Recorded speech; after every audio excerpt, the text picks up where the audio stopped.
નમસ્કાર, આપ જોઈ રહ્યા છો નેશન પ્લસ ન્યૂઝ. હું છું આપની સાથે હેતલ ભગત. ગીર સોમનાથના વેરાવળ નજીકના બીજ ગામની એક ઘટના બની છે કે જેમાં સરસ્વતી નદીમાં એક યુવક નહાવા પડ્યો હતો અને એને લઈને આ યુવક લાપતા થયો છે.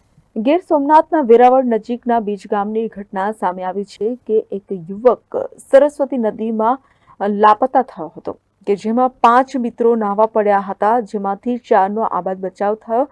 પરંતુ પ્રાથમિક જાણકારી અનુસાર પિયુષભાઈ જેસાભાઈ પંડિત કે જેની ઉંમર 20 વર્ષની હતી, આ નામનો યુવક ડૂબી ગયો છે, જેને લઈને વેરાવળ ફાયર ટીમ ઘટના સ્થળે પહોંચી હતી અને યુવકની શોધખોળ હાથ ધરવામાં આવી હતી.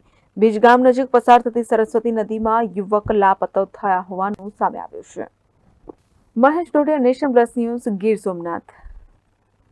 સમાચારોનો સતત અપડેટ મેળવવા માટે અમારી નેશન પ્લસ ન્યૂઝની યુટ્યુબ ચેનલને સબસ્ક્રાઇબ કરો, બેલ આઇકન દબાવો અને જોડાયેલા રહો ફેસબુક, ઇન્સ્ટાગ્રામ અને ટ્વિટર પર.